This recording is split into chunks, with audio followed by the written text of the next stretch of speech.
Srimate Ramanujaya Namaha.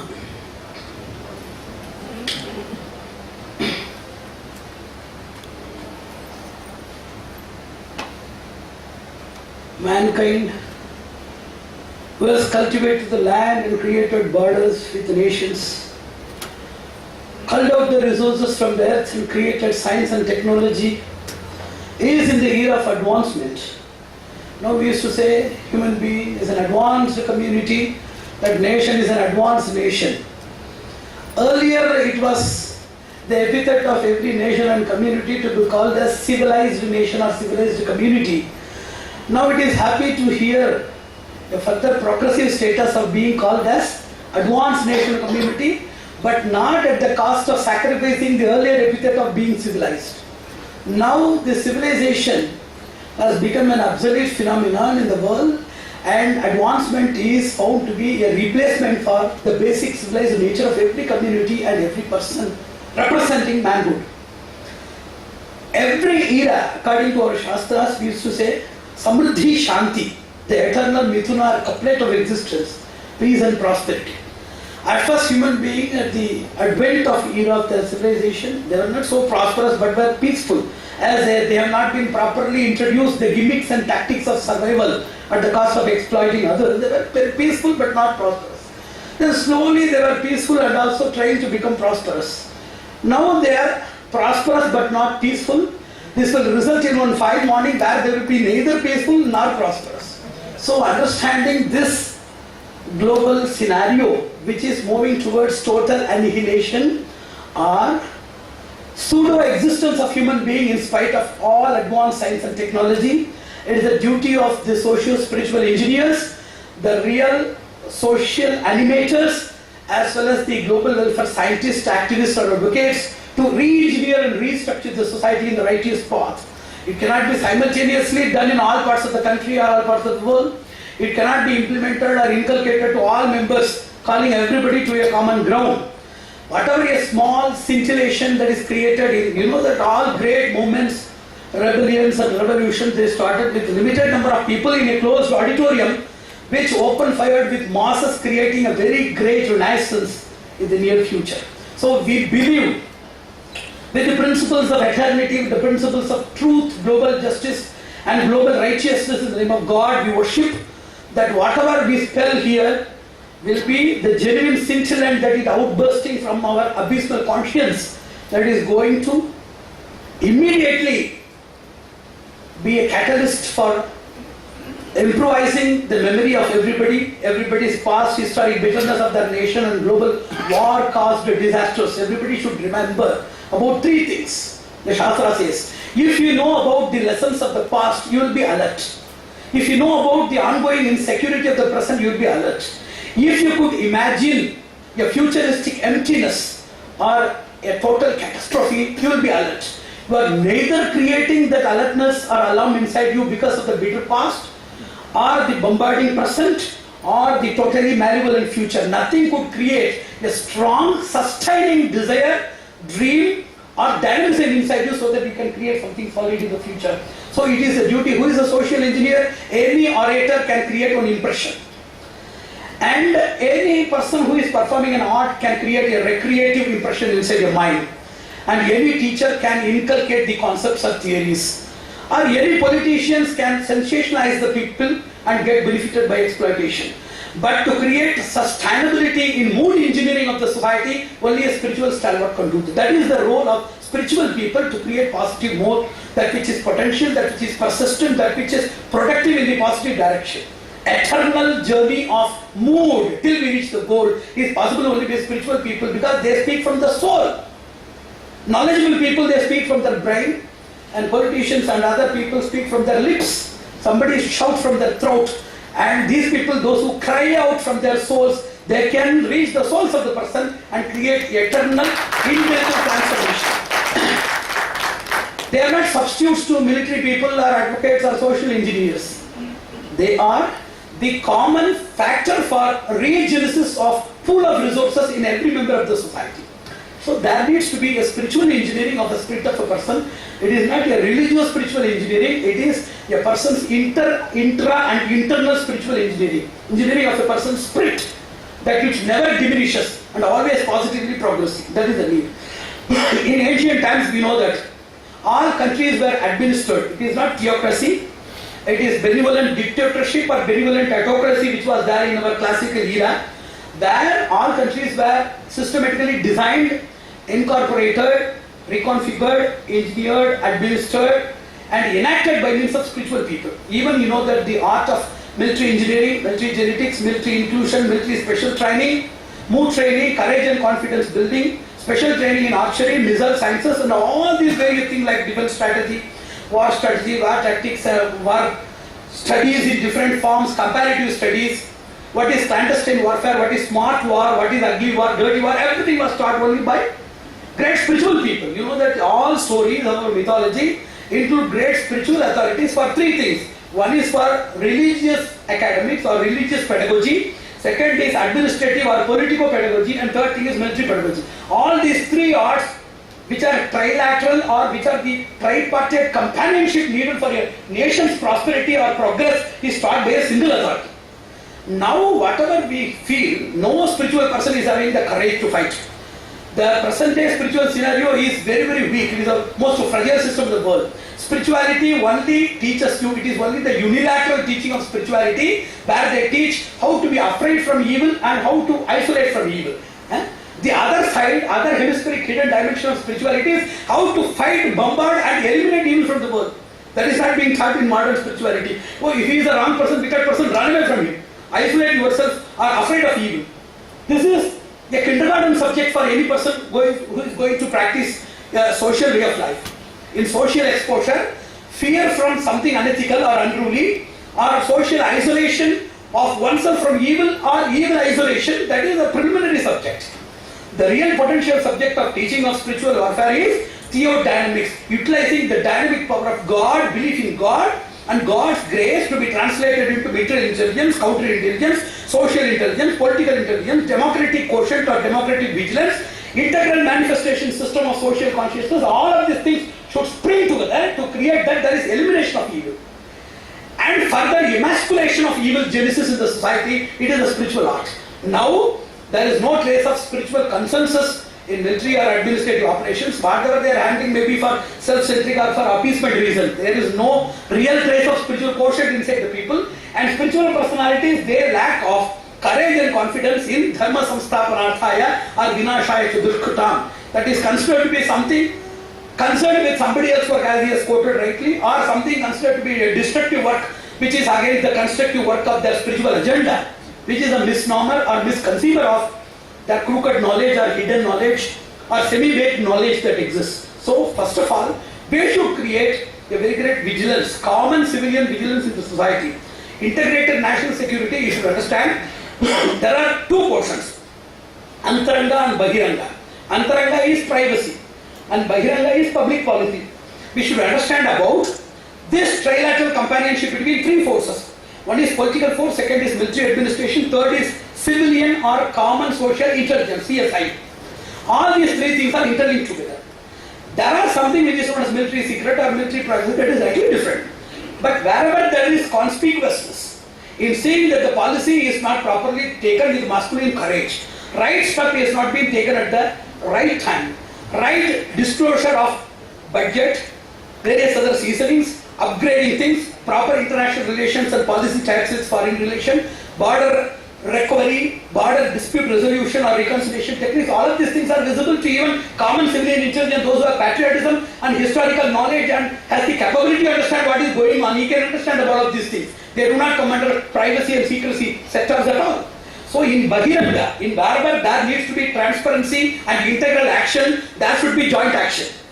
Intervention into privacy and secrecy, considering that I am a civilian, I am a responsible person, and poking your nose in everything will create an eternal migraine for all administrations.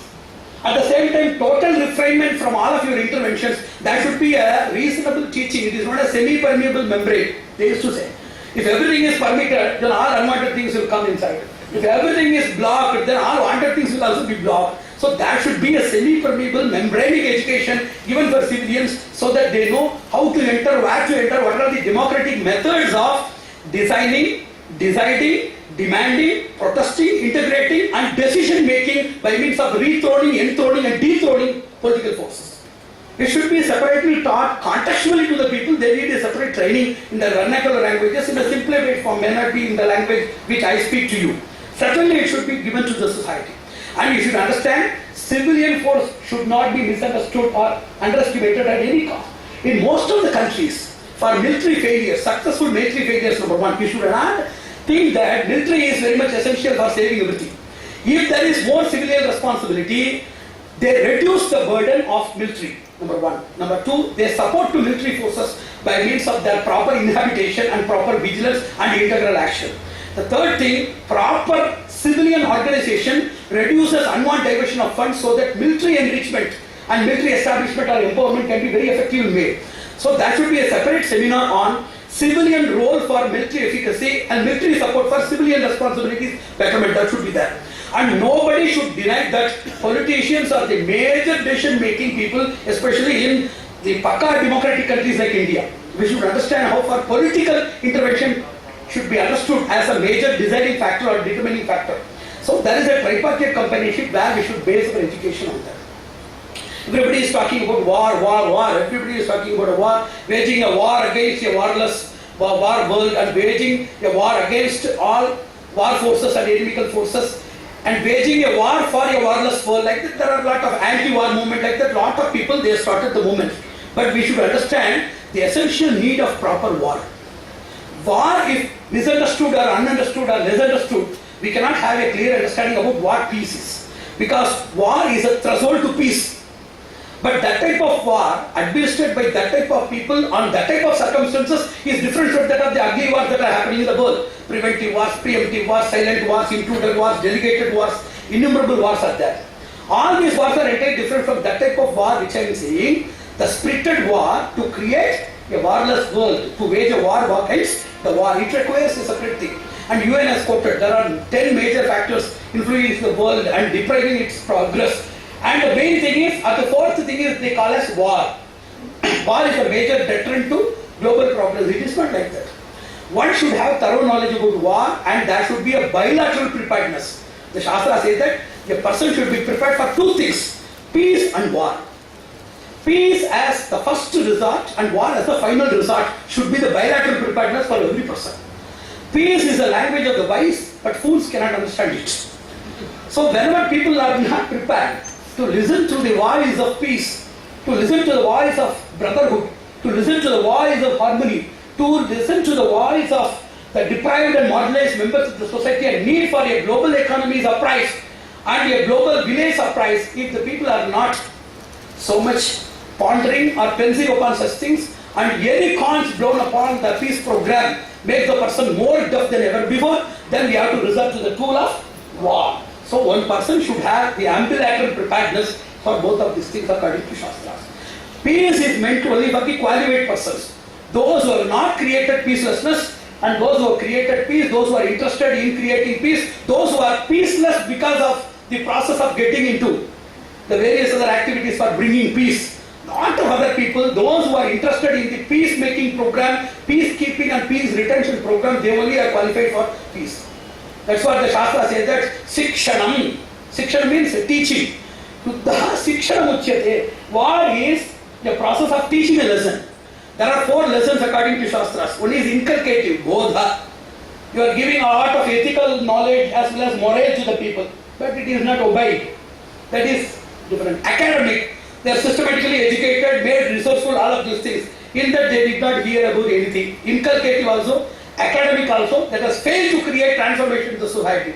Then we have to go for an aggressive war. When academics, when inculcation, when resource provision to the society by social empowerment, when everything fails, the ultimate tool is an aggressive war. So war is a tool for creating lesson, provided it creates it. It is purposefully created with the agenda of making the same in society. So the Shastra used to say, war will be everlasting in the world. War will remain in the world till the last scoundrel is alive.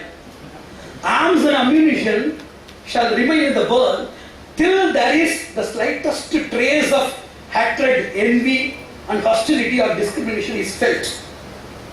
And war is the final tool in sociopathology when few elements are to be amputated when they are incorrigible and infectious. The vehemence of every bombarded weapon of mass destruction is lesser in vehemence than that of the persons whose mind has invented, ignited and implemented it. We should understand the rules of war. So now we are in era where we should have an amphibian level of having the capability of dwelling with peacemakers as well as warmongers. That is the rule of India. That is the present need for India. That is the futuristic scenario of India. I was telling why India is targeted. Why India is targeted for terrorists, we should understand. Because the climate is very conducive for international terrorist operations. We should understand that. Why you are going to Simla?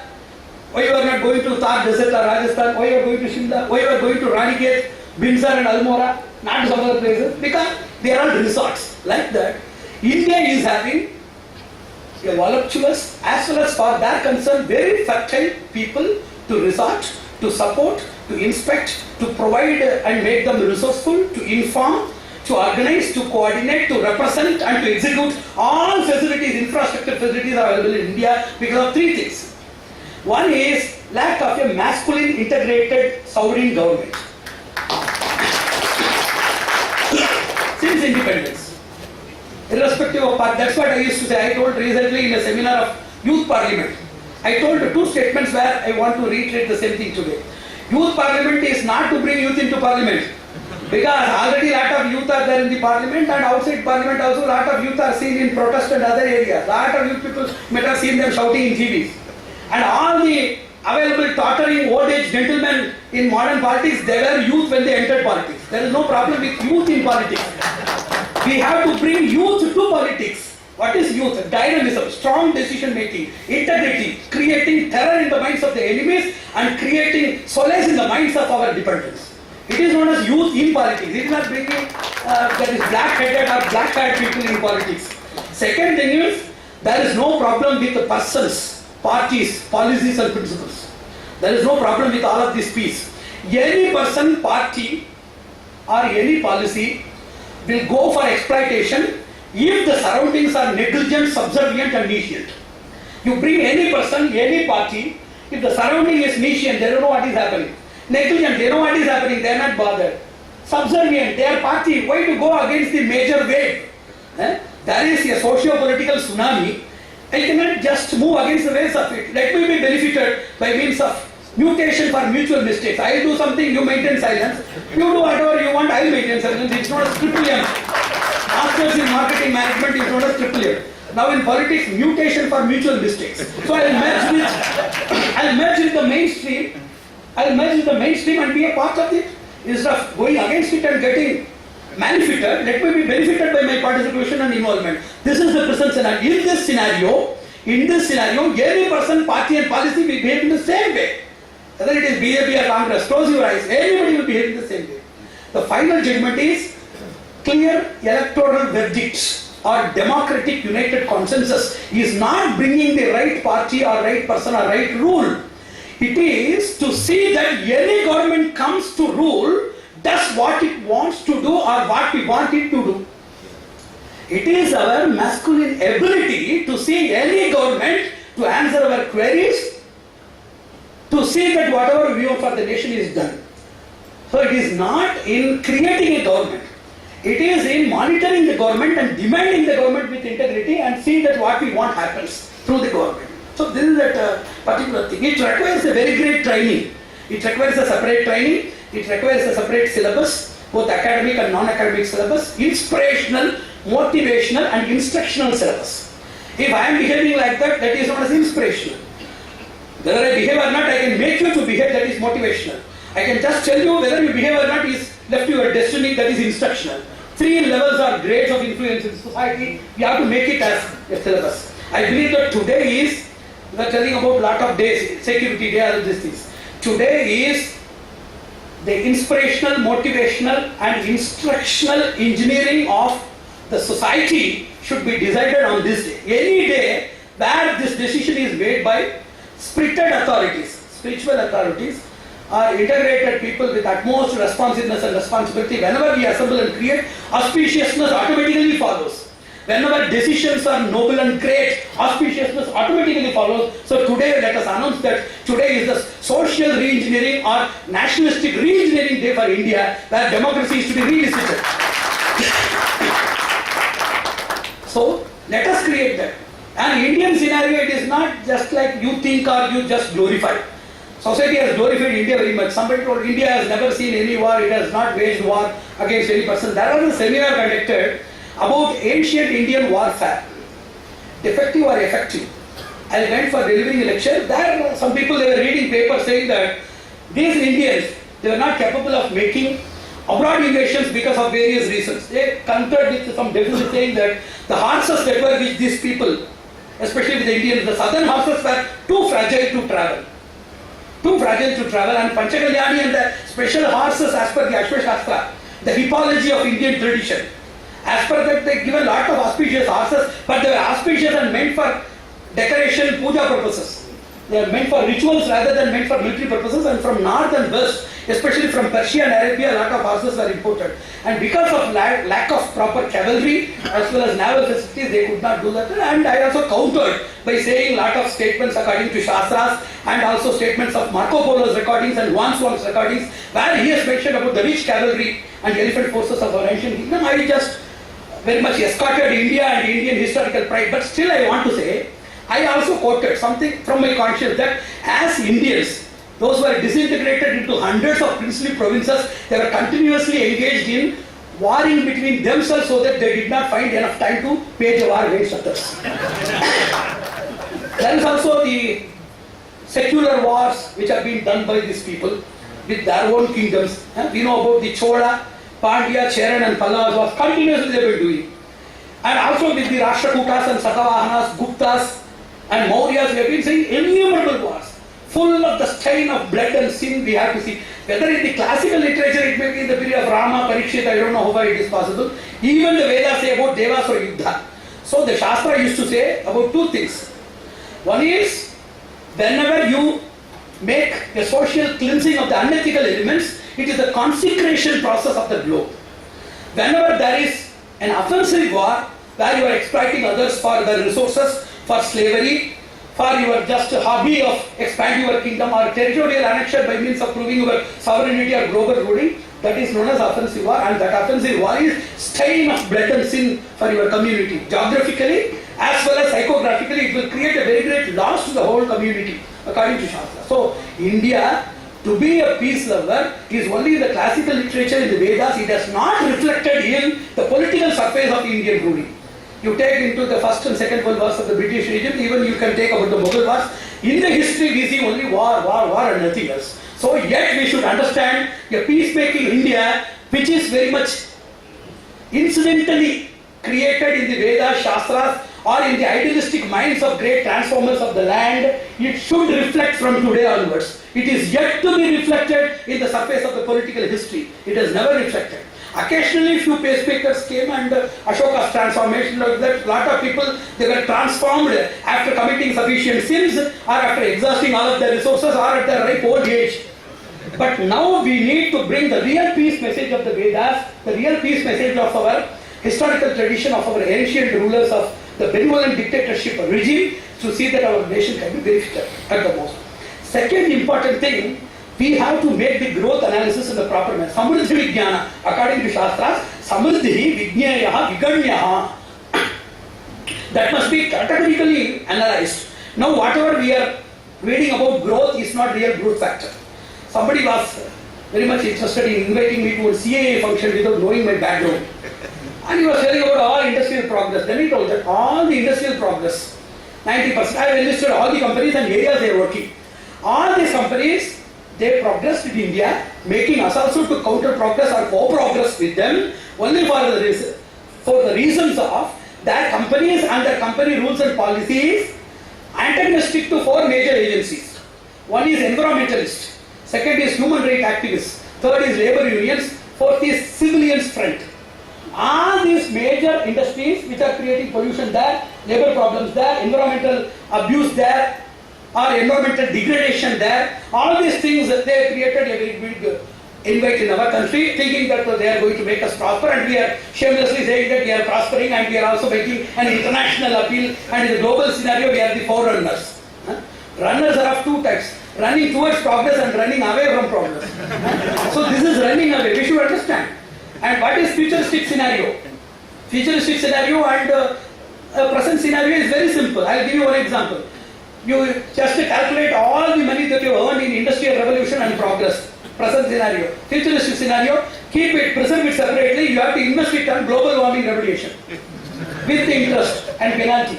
That is futuristic scenario. So we should understand what is real progress, what is indigenous progress. You see, in this global village, there should be dependence, there should be mutuality. But wherever there is dependence, sharing of resources, that area is actually different from area, there we have indigenous dignity. Wherever you join your hands with the other countries, other communities for global development, that comes under the principle of fraternity. Wherever you are doing something which is not to be done, you are losing your dignity, and doing something on your own is your dignity. Maintaining or a proper balanced equilibrium of dignity and fraternity can be administered only by a person who is having a perspicacious political sense. PPS. And normal political ruler, those who are learning by others' experience and their experiences, just as one astrologer told, I will predict your future if it becomes the past. And after getting anything as research, and after seeing the bitter experience of the others at the cost of losing other lives, how you are coming to learn here. So there should be a separate agenda for political fraternity. See, when one country's national security is diminished, immediately we can answer, not even the entry of an alien. Not by a sleeping, I used to say in my defense lecture, a sleeping citizen is worse than the sworn enemy across the border. Then we are having both the enemies, inside and outside, you know that. But which is the real enmity to a nation, which is the real insecurity? When a country enters into wrong, unilateral, indecent and dignity sacrificing trade, technology or political relations with any other nation, that is the death alarm for, death can't blow for the nation's security, we should understand. National insecurity means everybody is saying that Pakistan is entering. Who told that? Pakistani people need not enter at all, already we are here. We are more than.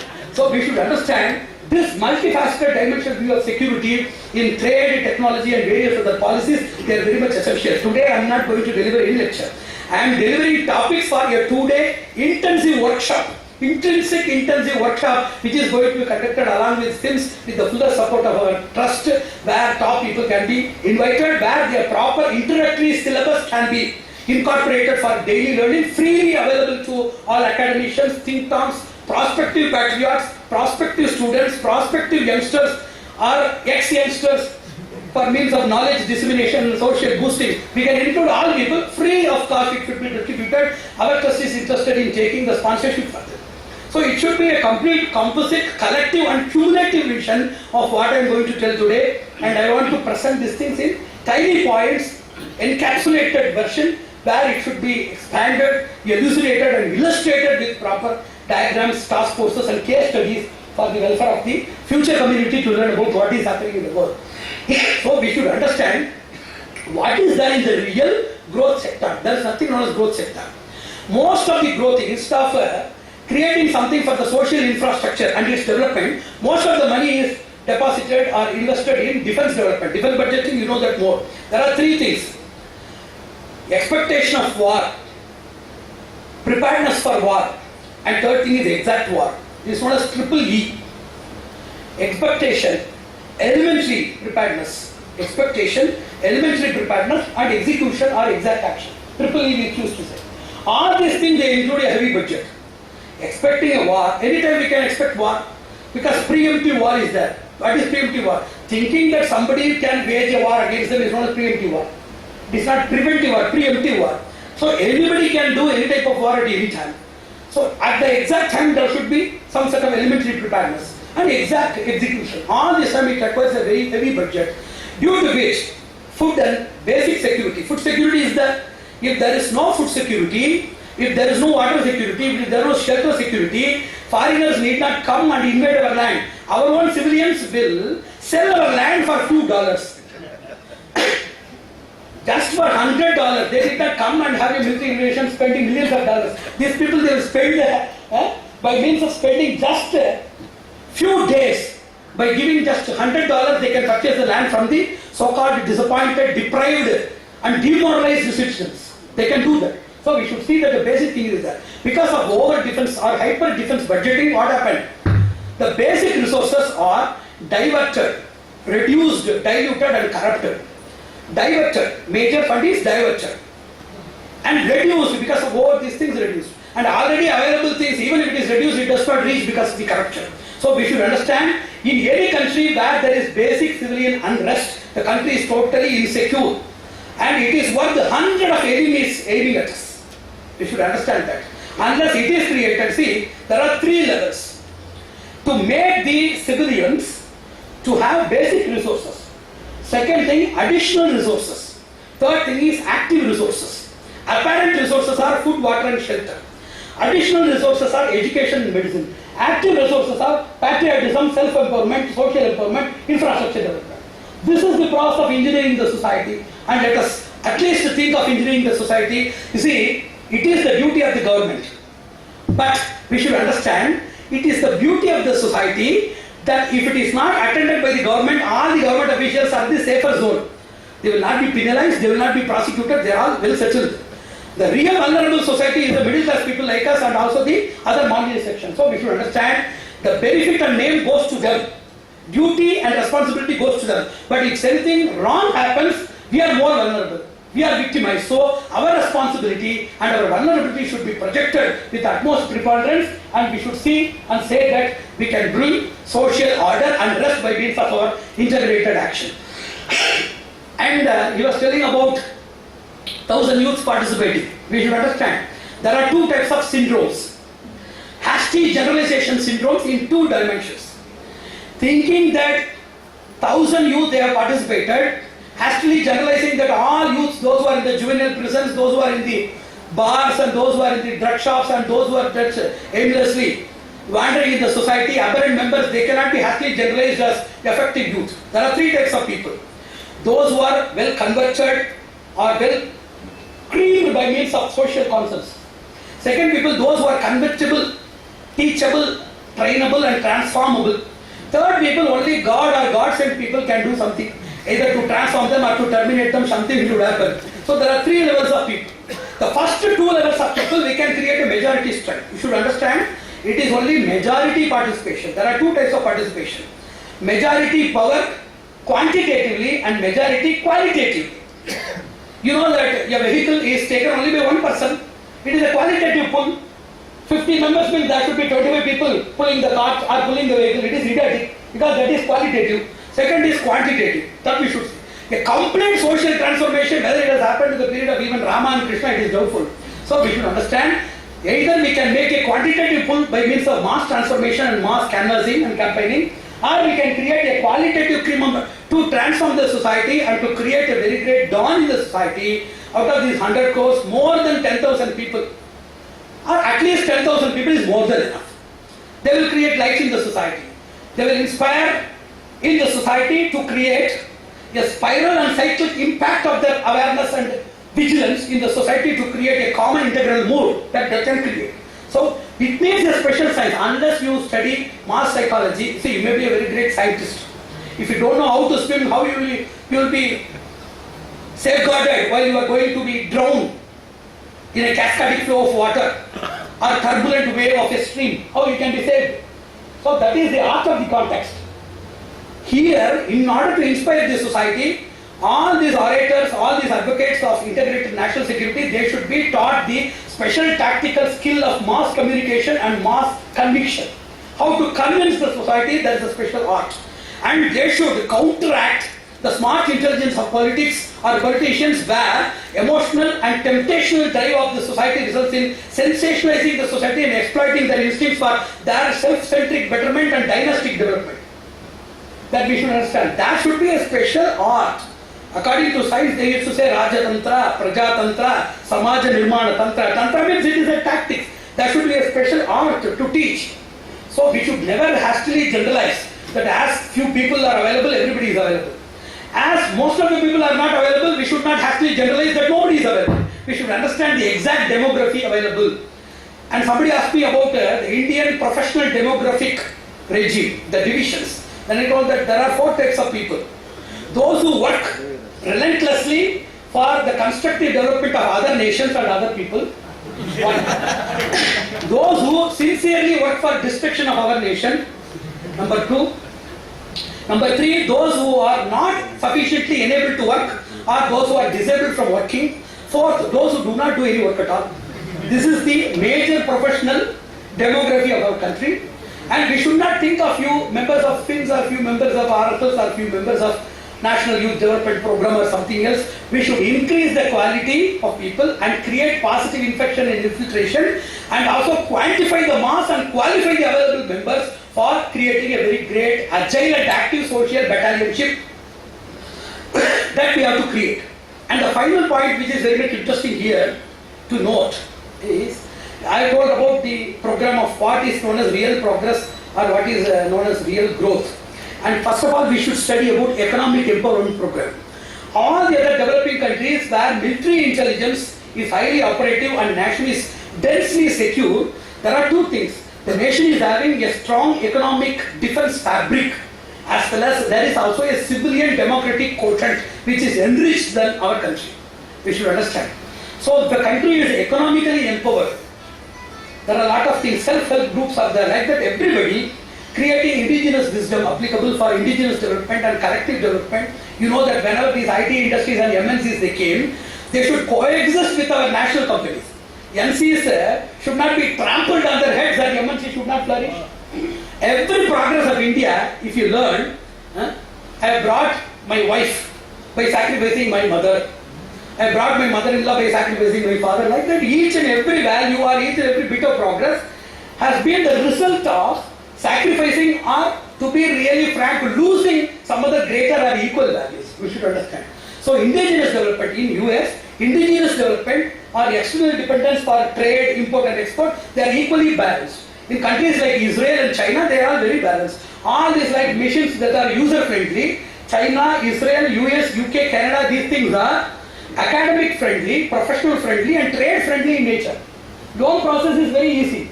Incorporation is very easy. Development is easy. Lot of incentive bonus and subsidies are given. Lot of promotive activities are done by the government at all. Here there are a lot of power cut. Whenever these IT industries they flourished, all foundries are yet to close. Most of the foundries have been closed. Other industries have been closed. As the new attraction syndrome, the newly wed wife syndrome is there. So these MNCs and SEZs, they are given lot of electricity, various other facilities, then green signals for liberating or enfranchising them from customs duty and excess. Lot of these things have happened at the cost of losing the indigenous industries, textile industries, sugar industries, all other industries are suffering without proper power, without proper labor and without proper other enhancement empowerment sources. We should understand. So economic empowerment zone should be there in national security. There should be an economic wing, civilian wing, administrative wing, social wing, academic wing. There should be wings because national security is a wheel which is made of innumerable spokes and the hub is known as spiritual enlightenment. That is the hub of social business. If there is no proper active, delegative and executive machinery, mere spiritual knowledge can be useful only for liberation and peace. You can go to the forest and rest in peace, or you can liberate and go to heaven. For social activation, it should unite with all spokes of the social scenario so that we can create the wheel, the moving wheel, which creates genesis and promotion or progress in the real integrated national security. National security is not something where you have to have 24 hours watch, like a watchdog. It should automatically take care of itself. It could dynastically re-engineer or clone itself. It should create dynasties. That's what we used to say, great powers that create dynasty. You know Vishnu Sahasranama. Vyasam Vasishta Naptaram Shakte Pautram Kalpasham Parasharatmajam Vande Sukatatam Taponidhim. What does it mean? That means dynastic engineering. Vyasa could create Shakti. Shakti could create Parashara. Parashara created Vyasa. Vyasa begot Shuka. So there is a genesis, there is an unbroken lineage, bio-lineage of great personalities creating greater personalities. What is the problem in our things? If we create one unit, after the person it is closed or replaced by a worse personality. So dynastic engineering of creating better personalities, that is also a special spiritual engineering work which is needed for social empowerment. In social empowerment, it is a very, very major subject. So considering all of these things, we should create a major concentration on socio-political reforms rather than real military reforms. If political social reforms are there, military reforms are very, very, very identifiable and implementable by means of minimal or marginal effort. And purchasing a lot of things and increasing technology is a mere wastage and show. And India is not having any problem in military strategy or strength. It is having only in application of mind. Purchasing things, different budget is not a simple budget. India is third largest in the troops in the world, apart from US and China. And in paramilitary unit, it is the largest in the world, having 1 million as its strength. It is having everything. And before 2 decades, it has started a new wing for indigenous. It has started for indigenous military production units for creating ships, submarines, arms and ammunition, missiles and armored vehicles. It has started indigenous manufacturing unit. So self-reliance, enrichment, high-level or hyper-level defense budgeting, and universally progressing with good military strength status. It is done in India. There is no problem. And it is having good relations with countries like Russia and Israel, and it has purchased sufficient things for this society. Even before several years, even 1997, it has purchased a special thing for tactical air forces. It has purchased a special zone for air complex for statistical air complex for tactical air forces with Russia. And it is having also all highly capablated cruise missiles, sufficient cruise missiles also. And even it is having the fifth generation military aircraft, fighter aircraft it has purchased, Su-47 from Russia. And everything it has purchased sufficiently, and a lot of transactions with the technology and purchases between Israel and India for unmanned aerial vehicles, UAV. So innumerable things are there in purchase. And also, apart from purchase of vehicles, it is also having sufficient purchase of technology. Sukhoi technology for multi-role fighter aircraft it has purchased from Russia. And T-90 special main battle vehicles and tanks it has purchased from Russia. And Scorpion is the special diesel-powered submarines which were purchased from France. Like that, it has also purchased technology for making all of these things along with purchase of vehicles. There is no problem with technology and other things. It is sufficient. Apart from that, it is also having good indigenous ballistic missile defense unit. Indian ballistic missile defense program is a very powerful program and fourth largest program in the world. Apart from US, Russia and Israel. It is also very much strong in all of these things. And it is having, they have been telling about Agni. Agni should be here. Unless the Agni is here, that's what I told in a ritual seminar. Every Agni that you do in the ritual is to kindle this Agni here and to see that it is never extinguished. Unless this ritual is not reflected, this Agni is just a fire camp. You know about fire camping in excursions and picnics. It is no more distinguishable from the act. So they are having everything. They are having Akash, that is surface to air missiles they are having, like Akash and Trishul they are having, and Agni and Prithvi, these are all ballistic missiles they are having, and they are having Nag. What is Nag? Nag.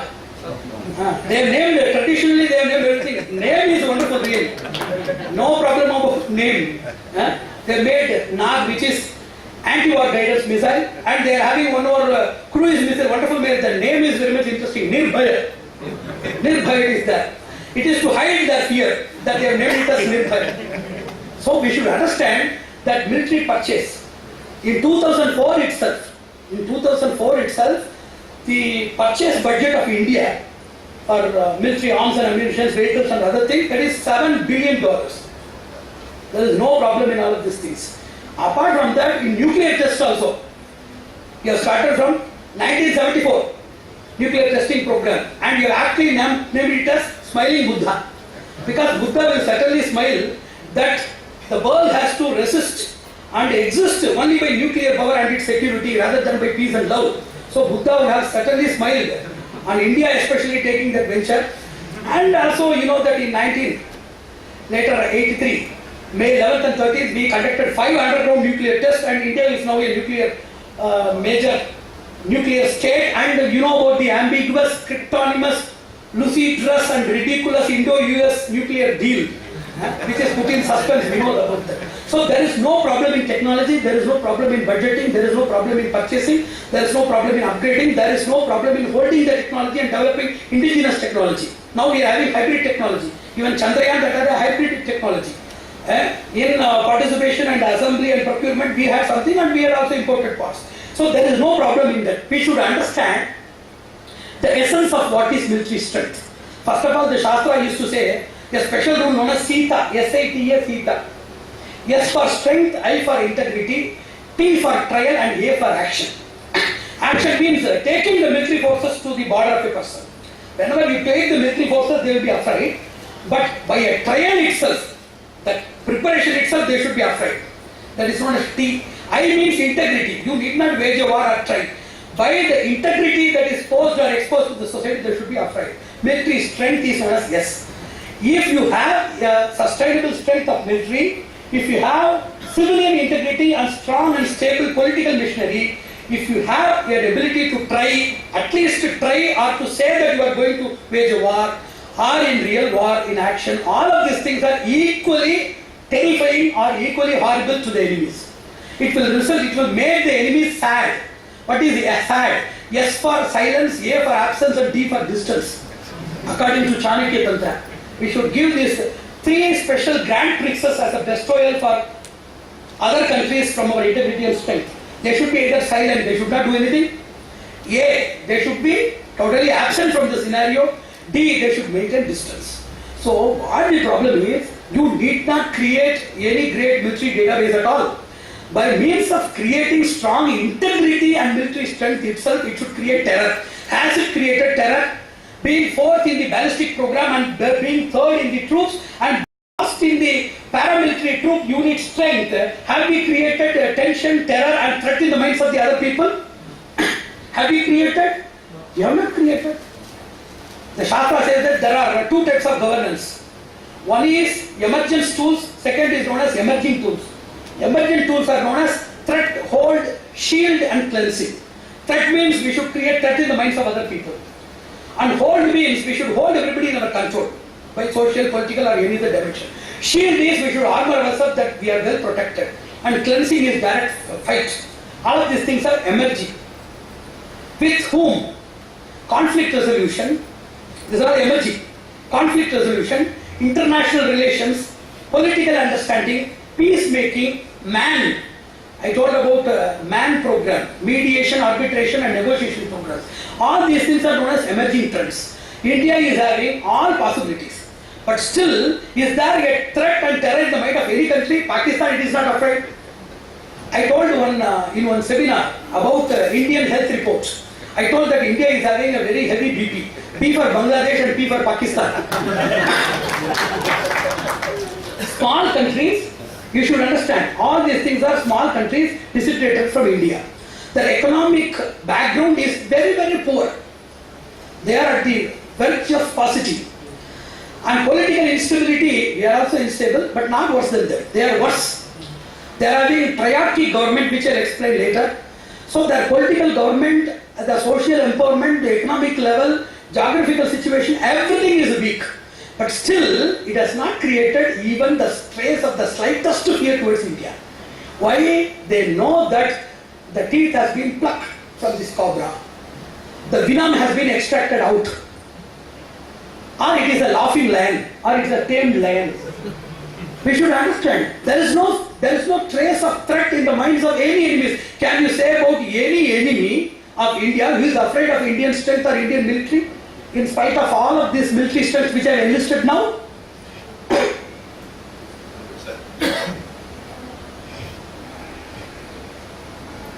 It is not that.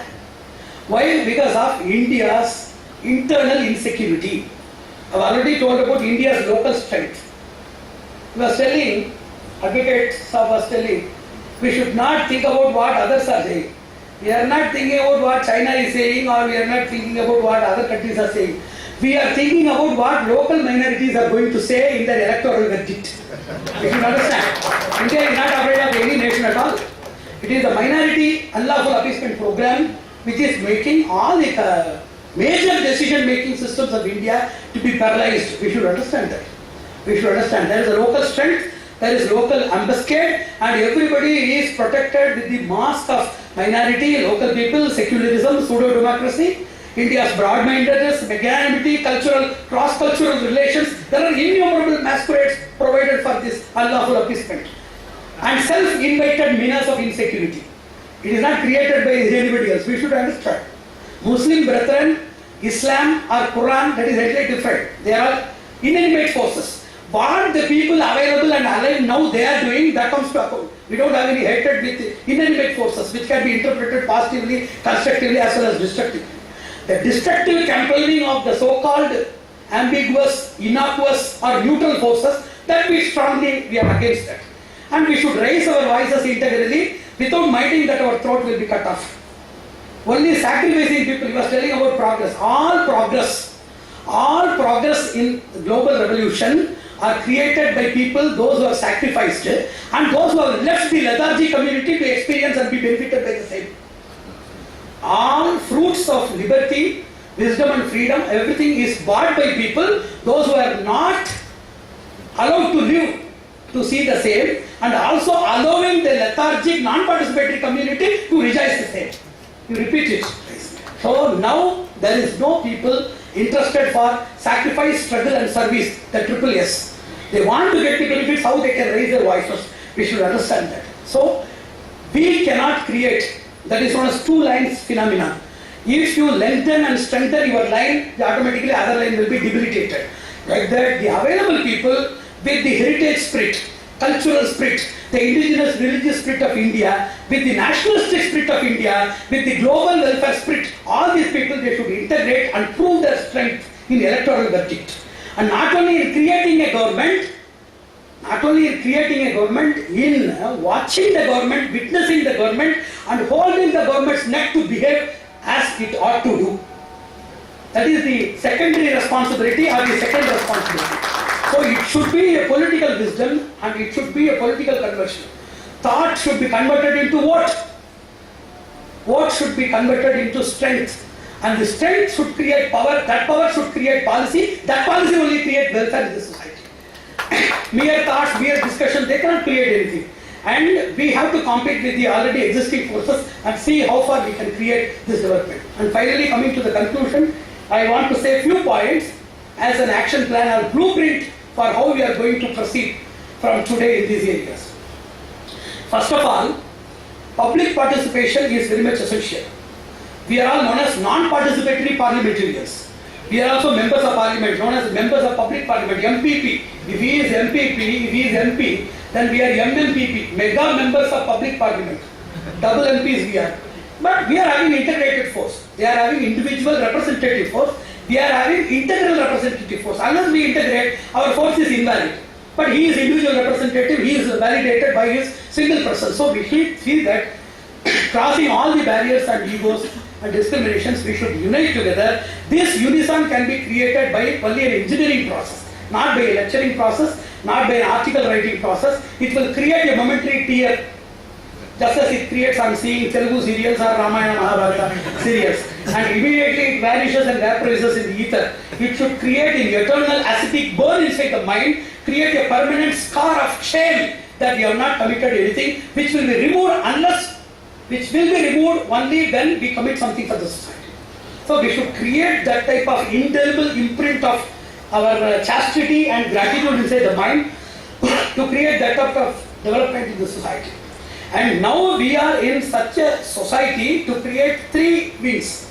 Once I delivered the melodrama of international politics.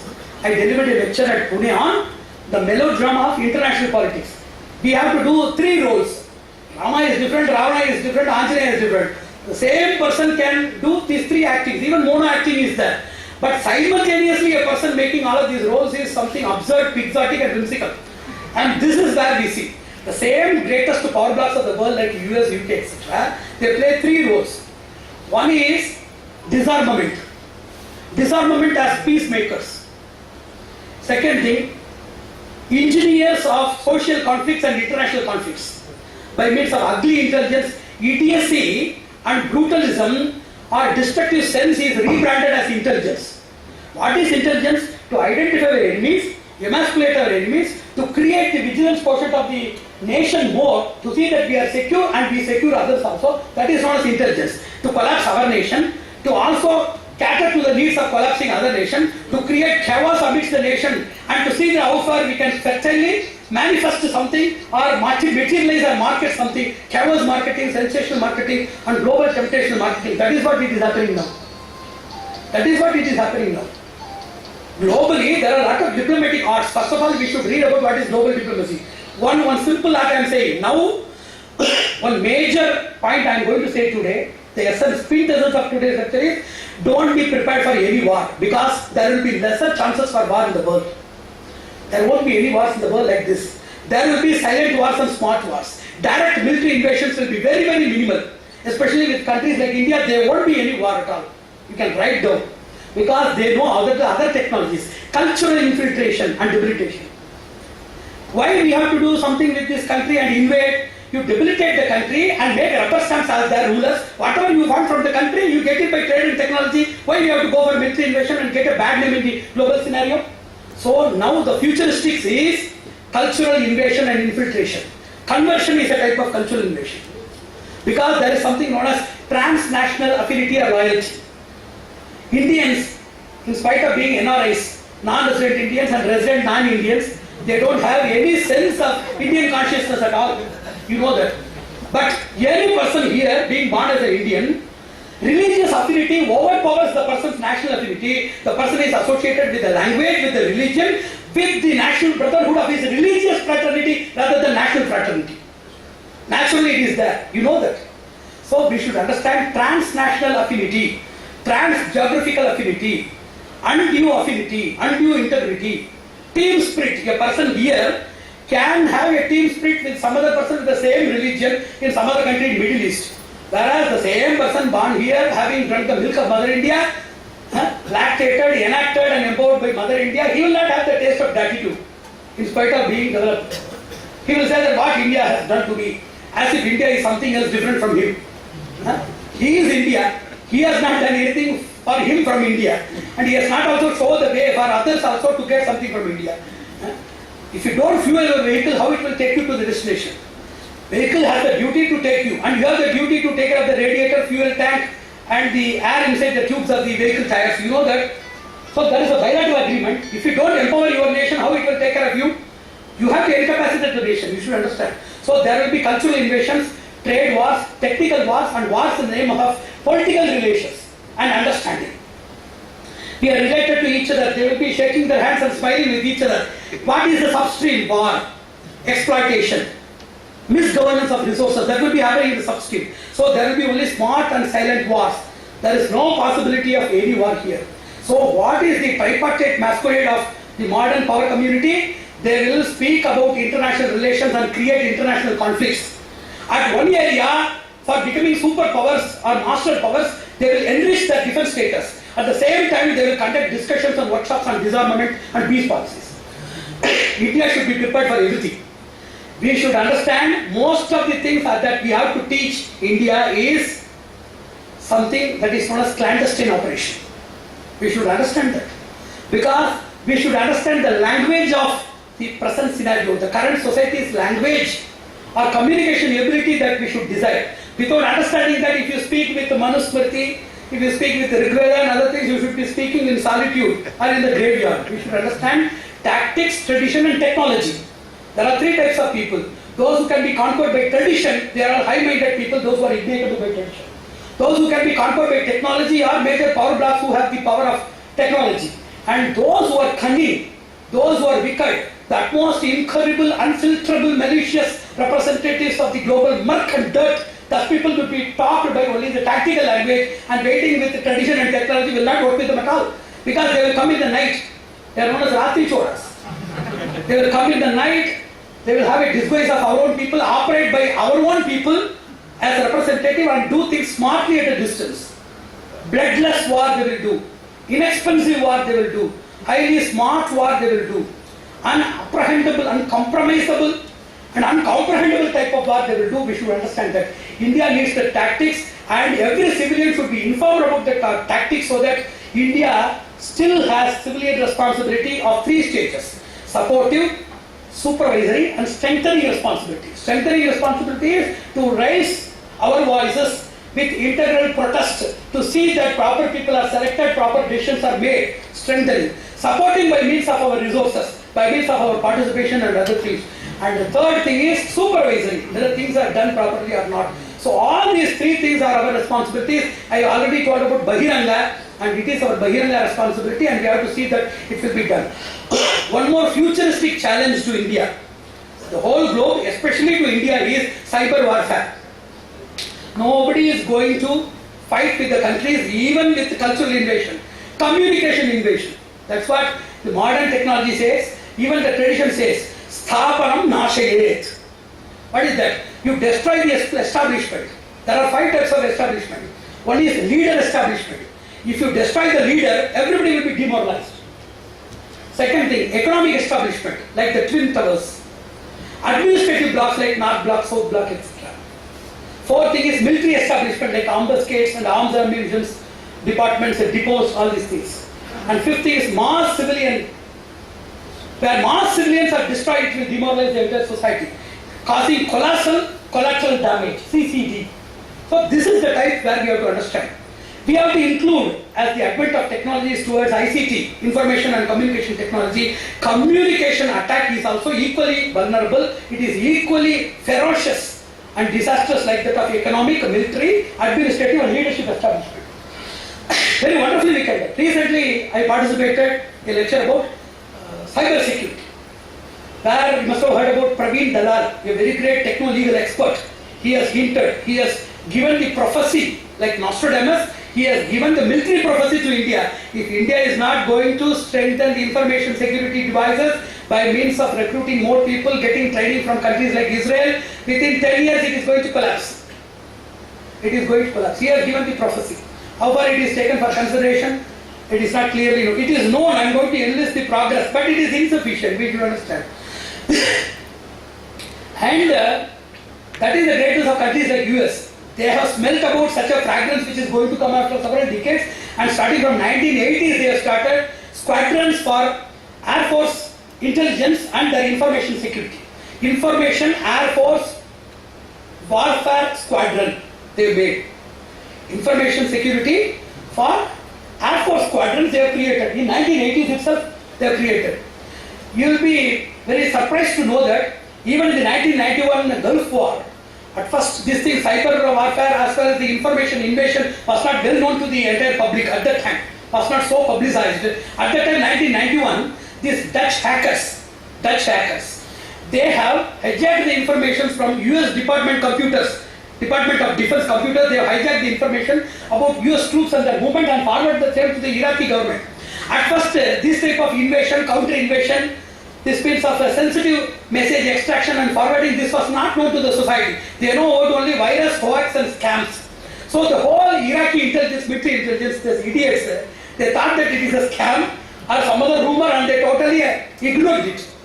And after that, they learned a lesson that there is something known as cyber warfare, where information passing on can be done by the enemies of the enemies as friends for us. Later on they realized. After the country is bulldozed, they realized that. January 1919, there was a very big attack, information attack on US. Air Force intelligence computers fully hijacked by Israeli hijackers as well as French jackers. We should understand, 1999 it taught a very big blow to US air intelligence. Then the whole society, that's what they told. When Global Economic Defense lecture, I quoted a statement of the World Bank President then, where he reported that if US sneezes, the whole world catches cold. So US, that has got that US air intelligence attack. Then everybody started talking about what is cyber warfare, cyber security, cyber infrastructure security, information communication technology security, infrastructure management, counter espionage and espionage using cyber security, like that innumerable divisions for research and study, analysis and implementation that started in the whole world. Recently, May 2011, a wonderful incident that happened. There was a mid-air collision between one naval spy airplane of US Army as well as one fighter airplane or aircraft of this China. After this collision, whether it was intentional or organized collision, that is not known to everyone, only God knows. But China thought of retaliating with its high power intelligence in cyber warfare. Immediately it organized a group of people to infiltrate into all US department portals and websites with a lot of unwanted messages, totally corrupted, all things are totally corrupted. And these people, they are also good in retaliation. Rewarding US is not a very great reliable person. But in retaliation, it is a very, very well organized and architectured nation. Immediately by means of a Yankee community, it created counter attack on all China government departments and commercial websites by posting on all this porn, XXX rated lewd messages and corrupting the entire network system. So it is just going on. And recently, you know that the Ministry of External Affairs, our country's Ministry of External Affairs, was jacked by means of these pro-Islamic supporters and warriors recently. Highly confused. Recently it happened. There were a few months it happened. So India is prone to cyber or information warfare, and India's technology is very, very poor. It is not capable even for a mouse hunt. It is not even capable for an ant or lizard hunt in cyber warfare. On seeing all of these things, what are the steps taken? The Military Training Institute of Hyderabad, they have started fundamentals of information technology, included in the syllabus. Then India got the problem of the cyber warfare, the auditing, for the auditing and assessment of this viral infection, the various other jacked websites and sources were forwarded to military intelligence, that is warfare, information warfare officials, intelligence services at US and UK. All of our these things are forwarded, all of our informations on corrupted sites, networks are forwarded them for rectification and for inspection. We follow that. Everything was forwarded to them for auditing. It is known as info auditing. In info auditing, they gave a report. It is from China, and it is the most sophisticated and impregnable version of cyber attack on earth, which even US and UK cannot compete. You know what China has done? China has created hundreds of military regimes in various regions, various other regions. You know that there are a lot of military databases. Most of the military databases, it has convinced them to be converted into information warfare agencies. Why you are using arms and ammunition and wasting your time, energy, risk and money? You do with information warfare and spoil all nations. Now, China has converted more than 40% of the military bases for information warfare. And India, recently they have introduced 3 National Defence Academies and Training Colleges, they have introduced. And National Defence Academy, it has introduced BSc in Computer Science. Then these people are going to complete BSc Computer Science and understand about advanced information technology. Advanced information technology which the China is using is of different types of special forces. One is sensitive message extraction technique. Second is deception technique. Third is congestion technique. Fourth thing is virogenesis, or creating different types of viruses. Fifth thing is net invasion technique. Sixth is counter invasion technique. Seventh is inflow blockage technique. Seventh is inflow blockage, and eighth is info paralysis techniques. Like Anima, Magima, Lagima, Garima, Prapti, Prakamya, Ishitva, Vishitva, Ashtama Siddhis. This is the Ashtama Siddhi for cyber warfare. And this advanced level, which is upgraded and updated every day, is manifested, monitored and manipulated by Chinese intelligence, whereas they are starting with BSc Electronics, BSc Information Technology, BSc Computer Science. Immediately, that should be an accelerated learning or training for 6 months from Israeli intelligence. And one more thing I want to say is how civilians can participate through FINS. FINS can establish an academy, not as a substitute or as a counter academy for the National Defence Academy. It can create students from 6th standard to 12th standard with an additional 3 years of degree in mathematics, in commerce, in computers or any other thing, where day-to-day affairs and updated information about what is nationalism, what is patriotism, what is spirited action, what is global history, what is contemporary history, what is international relations. So what are all the normal subjects that are taught for belly filling and brain draining for commercial purposes? Belly filling and brain draining for commercial purposes. What are taught, like commerce, like economics, like history, sociology? What are the subjects that have been already taught? There should be a special FINS academy with a bicephalous methodology of learning, along with a special elective for Indian military strategy, Indian war tactics, Indian social intelligence. Like the special subjects should be introduced as obligatories with 1 or 2 electives like military strategy. You can go directly to military. You can join military academy. Any graduate joining in military will be substandard when compared to that of the person who is groomed and molded by means of Films Academy by a specialized training where the seeds are inculcated or implanted in the impressionable age itself by a special pedagogic methodology. There should be an inaugural function soon for that institute. We should create our own people without expecting others to behave as per our expectation. They will not behave because they have been groomed in some other circumstances, and at emergent occasion, if they ask them to dance or sing, they cannot learn. If they have not been trained already, apatkale vahanabhyasa, but there is a vehicle for you, unless you are trained with the riding of the vehicle. At the time of emergency, what is the use of that sophisticated vehicle with keys and fuel if you don't know how to ride it? You do not have technology. So, preparing the people from the budding age itself and make them to blossom as the expected personalities in the military area is the only way where we can bring real social justice, empowerment or security. You should understand. So, please understand, now only we have started. Recently, the Department of Homeland Security Deputy Secretary, Jane Hall, they have signed an agreement with our Secretary for Department of IT, Information Technology, Dr. R. Chandrasekharan. They made an agreement that they are going to fight the cyber warfare or information warfare. Recently they have done. And you know that, you must have read in papers that various things like UT ProStar and Huawei and various other companies from China, which were just exporting their cell phones. They were apprehended to be having spywares, and India has banned all Chinese cell phones. Recently you must have read in papers. This is due to the Chinophobia or Sinophobia, that China is jacking all the information and creating information threat. Recently it has happened. So whatever in the course of study that we have done is insufficient, and India has signed an impact with US and other people. Recently they have found out China has not only harmed in India, it has harmed every country in the world except Russia for unknown reasons. Why it has left out Russia is not known. So all countries, so they have created anti-China cyber warfare coalition movement. Now all these countries they have created against China.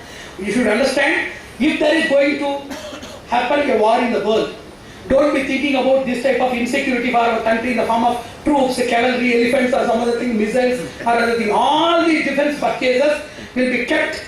That's what I told in a seminar. Whenever you have something, you should have the strength and courage to fight against somebody. If you are pacified by peace, democracy, brotherhood, neighborhood, all these policies are silenced your courage and masculinism to fight and to silence the unlawful activities of your enemies.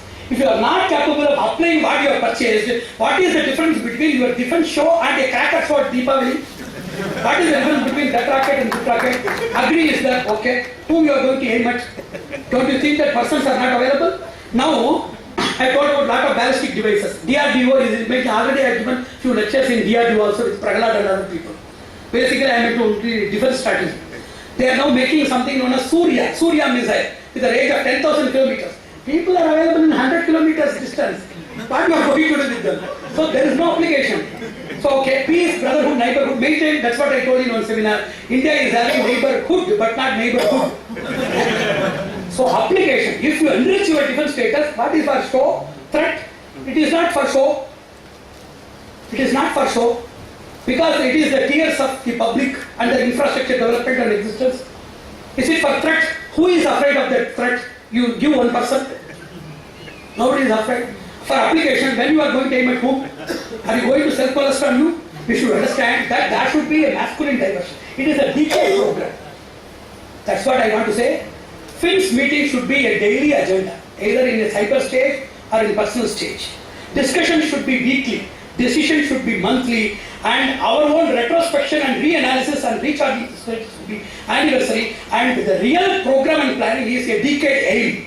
Unless you make an action plan, you conduct one day seminar, we will present a PowerPoint presentation and one decade plan for that. With stage by stage, gradual progressive march of this mission we should present. Without telling an issue, without any time, without any tactics, without any gradual approach, suddenly we are saying that we have to unite.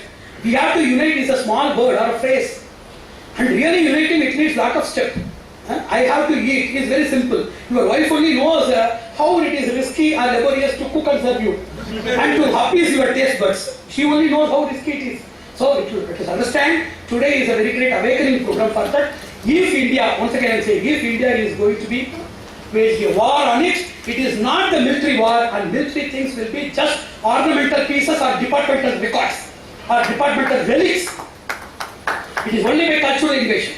I am not asking you to discard all of these things. Simultaneously, we should have parallel vigilance on cultural relations, trade relations, technical treaties, technology transfers, political relations and understandings. We should be very, very clear in all of these things. Apart from that, information warfare. We should be very, very clear in this warfare. And one more thing, final point, conclusive point in this lecture is, our military, it should be strong enough to safeguard our nation. If the rescue mechanism itself is risky, how it can rescue us from the risk? There are a lot of crises that exist in our military. One is novelty crisis. You know what these Bombay intelligence people, as well as the Bombay police forces, they reported. They would have reported it early. Once there was a Hindu program, Hindu unison program. There one Swamiji addressed and he told that everybody is going to become a Muslim after few decades. It will be going to be Islam majority nation. Then the people commented that it should have been told as an alarm to the people. But it should have been told as an alarm or alert or threat to the people. But the person, he pronounced it in a sense of affinity. They are also growing along with you. They are also prospering along with you. With that sense, the idiot he has quoted. So the sense should be there with a proper quota. Sense should be there. Novelty means some sort of innovative thing should be there. And when this Bombay police, they lamented, all the terrorists, they came with ultra sophisticated weapons and we have been given anti-diluvian weapons, obsolete weapons. Wonderful statement. When you should have told, before such things happen, by means of anticipatory vigilance, you should have told the same thing. RDS what is correct. So novelty crisis is that. At one area, it appears that all novel things are brought to the defense, while in practical fighting, you see that recently, before 5 years, they have created new vehicles for this police. Before a decade, you must have seen that the police vehicles were hardly distinguishable from bullock carts, in spite of having motor engineering facilities. So we should understand novelty crisis. The second thing is very great difficulty. Identity crisis with the nation. The national spirit is not there. Maybe I already told about hasty generalization. I am not blaming all people. Honesty crisis. There are a lot of things in military news, you know. There is a problem of honesty in money handling, honesty that comes. Loyalty crisis. Whenever somebody sells information, war leakage is there, information leakage is there. It is due to loyalty crisis, misbehavior that results in humanity crisis. So these are all the various things in military. Recently, you know about the raids happened in the houses of Anil Datta, retired military people, Anil Datta and PC Das, for purchasing substandard or non-performing vehicles against the available quota in the manufacturing unit at Jabalpur. And Rajiv Singh was the Lok Sabha member of Jabalpur. He has quoted that 3,000 crores have been swindled in purchase of these substandard vehicles, in spite of having the facilitation available at Jabalpur. So this thing debilitates the military economy. Hyper budgeting, increasing the budget, number one.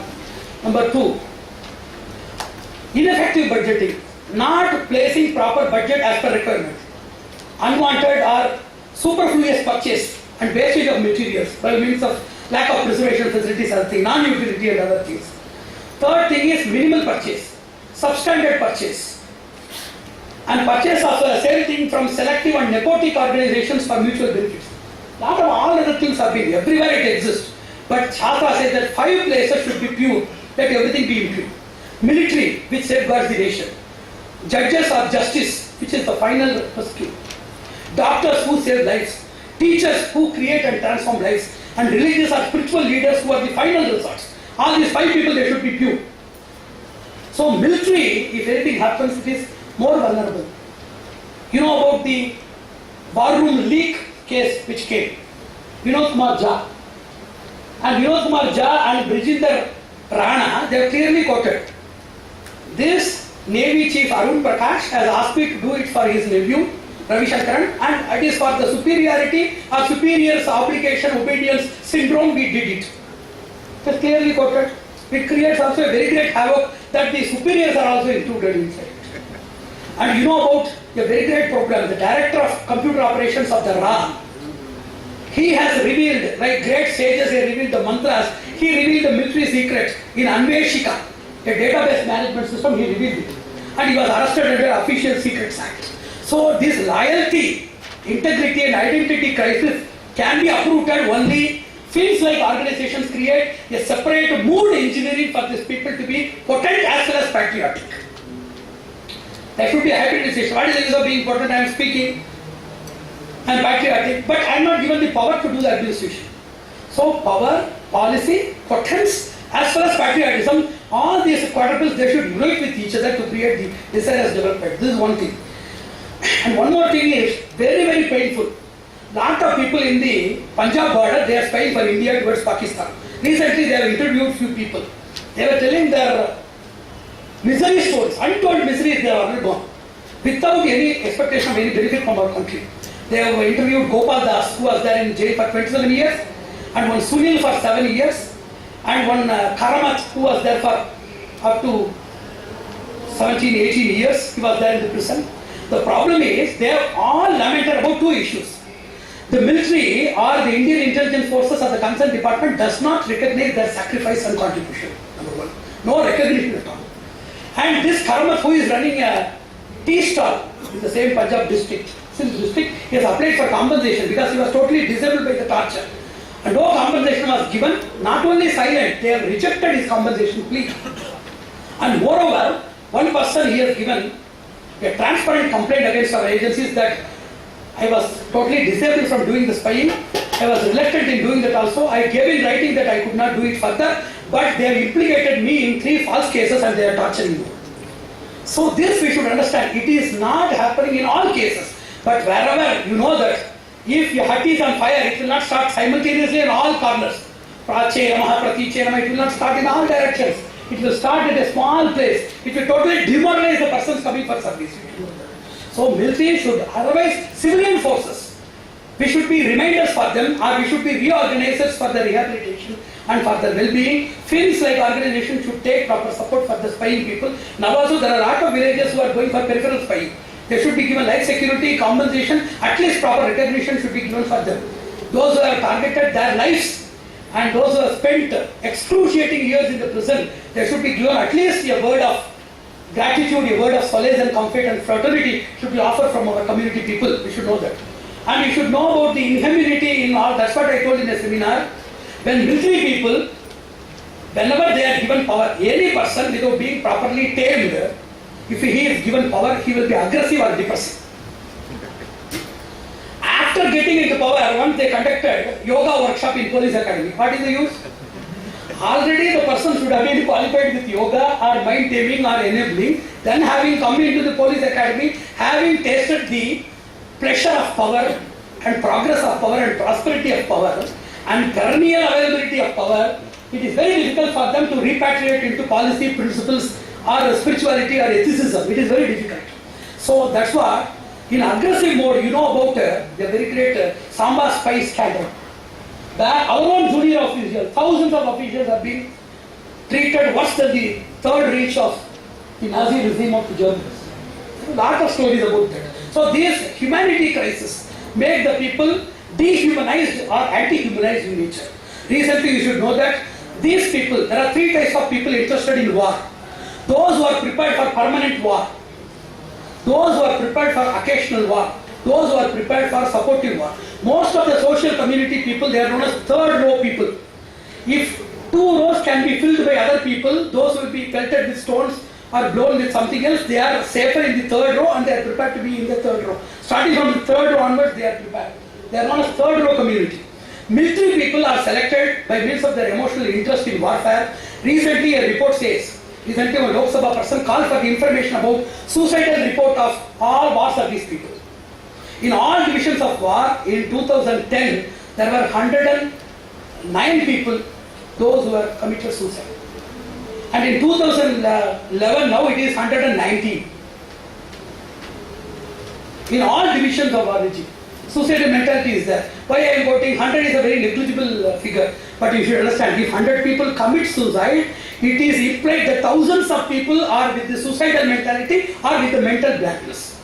Schizophrenia, psychotic disorders, insomnia, nostalgia, alcoholic and drug addiction are found to be the major reasons in that. There is a military health analysis report saying the same.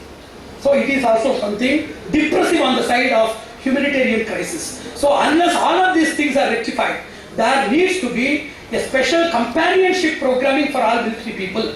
Now what they have done, they have created entertainment for military people. See, we should understand that there should not be two extremes. If they are isolated from entertainment and family, they will be totally deprived of an external relaxation. They will become either brutal or depressed. If they are overexposed to entertainment and family with all facilities, they will become diluted and highly nostalgic. They will look just as Arjuna was crying and seeing Bhishma and other people on the war, the practical war, they will be just literally crying on other people, thinking about their wives and children and the wives and children of the opponents. How to create a laxative at the same time, that's what we call as rigid flexibility. There should be a rigidity, there should be a flexibility with a recent proportion. There should be, I'm making a program for military efficiency and empowerment with a human face. Without sacrificing that. Whatever I am saying here, if you say that national security means it will not come like that. Unless the military forces are capable of dealing with the novelty crisis, identity crisis, honesty crisis, loyalty crisis and humanitarian crisis, it is very difficult. Already the military people, available people, have their responsibility is very limited. Even the limited people, there is disorganized or unorganized scenario, it will totally result in a very great calamitous tumultuous disaster of the integrity of the military people, which will reflect on the national insecurity. Naturally, national insecurity will come. So let us create. There are two things I want to say. One thing is the political game and gambling. You should understand how political game and gambling is happening. There are a lot of countries with lot of political system. Democracy, monarchy, all of these things I don't believe. Innumerable other systems are there which are not there in the list. Triarchy, diarchy, quadrarchy, pentarchy is there. Pakistan is a pentarchy country. One is the democratic ruler. Second is the military pressure. Third is intelligence service wing. Fourth is the religious clergy rule under pressure. Fifth thing is international pressure. So Pakistan is a pentarchic region. And India, we don't have any military overruling. And we don't have any intelligence super overruling or overpowering, we don't have. We have democratic people, we have secular minority integrated forces, we have international pressure. It is hierarchic rule. All decisions are not taken by the Democratic Party, we should understand. How to create a sovereign stable government? It is a very great art. Unless you create this type of government and depolitize the entire system, as well as politicize the system with utmost democratic values, totally amputating international pressure and its vulnerability on the nation and secular minority integrated pressure on our nation, we cannot create any development at all. That we should understand. Whenever we make, once I delivered a lecture on political and military decisions, I gave only one point. Political people, it is just like we used to say in Sanskrit, Andha Pangu Nyaya. Andha is a person who is blind and Pangu is a person who is lame. They should have a hybrid or synergistic venture to coexist or co-flourish. Like that, military people, they cannot take all decisions. Because whenever we govern a country, we have to satisfy somebody, we have to convince somebody, we have to appease somebody, as we are not prepared for immediate war. What is the political relation impact? What is the economical relation impact? What is the sensational reflection of our decisions on our vote banks, or will it result in immediate civilian unrest and crisis? All these things can be understood only by political decisions. Whereas military people can envision only about their strength, the opponential strength, and the possibilities of victory, proportionate studies of victory, success making and failure investigation. These are the arts of survey of military intelligence. Whereas political people, they will think about the explicit relation, implied relation, underground relation, substream dealings, political understandings, counter dealings, counter impact of the society, economy, prospective sanctions, all these things, and ability to face evil design. As well as in military tactics, you know that military tactics, whenever there is a tactical opportunity for the country to take a strong lead by understanding the military strength of ourselves, as well as the weakness or the somnolent nature of the enemy, military advisors, whatever they say, immediately you will activate. You have to activate. Since the Indian independence, there are a lot of stories of failure due to unlawful obedience, unlawful disobedience, unlawful ego clashes between military heads as well as political heads. Starting from the regime of General Kariyappa and Jawaharlal Nehru, we are facing innumerable occasions. Once we have to conduct a separate seminar on wrong decisions of obedience and disobedience in politico-military decisions. Separate seminar on that with more than 23 case studies we have to make that. So, in some cases obedience, some cases disobedience. So, that would be a strong watch on giving military preponderance on militant occasions and diplomatic preponderance on political occasions. We should understand the scenario and climatic reflection, and we have to finalize. And finally, what is the civilian responsibility? You know that what is diplomacy? Somebody asked me, what is politics and diplomacy? You just think directly contrary to what it is visible, that is known as politics. If they are not having any action, inaction means they are doing something. If they are doing something, means they are not doing anything. If they are doing something in a part, means they are doing something against or totally different from what they are doing. It is known as diplomacy. So, every civilian should be vigilant, and I have already told there should be a separate syllabus and training available. It is a practical training, not history, geography, personality development, beautician therapy, cosmetology, not like that. It is a spirit-oriented thing, and it should be taught only by, if I invite everybody for a swimming class here, you will be astonished. Swami, there is no water and you have not come in that dress. How it is possible? The same thing I am saying. We have not, the orators or the lecturers, they have not come with the gadgets of spiritual inspiration. And the particular area, the auditorium or the training spot has not got the essential spirit for that conversation, confirmation, conversion and transformation. Separate syllabus, separate methodology, and separately trained skillful persons for implementing the knowledge, for incorporating the knowledge should be immediately done. Final point is, we have to create collective Indian consciousness, CIC. All people are there, but there is no collective Indian consciousness because of the demographic things. Krishna once asked Narada, as I was very supreme and away from everybody, people discarded me. I came as a cowhead and mixed with them, merged with them. Still they are not realizing. Why? Am I not simple? Then Narada told, you are simple, but you are too simple. You are so simple, you are over-sufficiently simple that they used to discard you as at the time of your supremacy. You should understand that. Krishna has become Ati Sulabha so that he is discarded. Avajananti Mamudaha Manushim Dharma. What it means, any greater development or any greater splendor simultaneously is also a curse bringer. India is having a pluralism.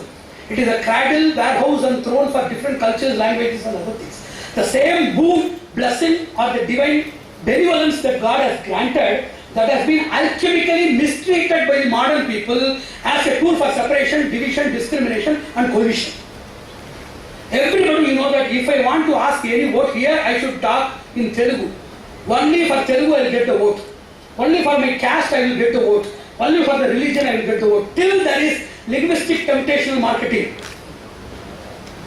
Since the world has been ruled in India by means of linguistic temptational marketing, caste temptational marketing, religious temptational marketing, provincial and nepotic marketing, we cannot create that unison in the society. And when comparing the power of all of these forces, there should be a meta spirited force that should come. We should pray God, we should potentially work, we should take it as an eternal combat and challenge in the society to create such a boomed and bloomed consciousness to come in the society to counter all these challenges. And recently, I did a lecture about defense budgeting also. There is something known as a temptational engineering and maniac engineering in defense purchase. I told in one lecture.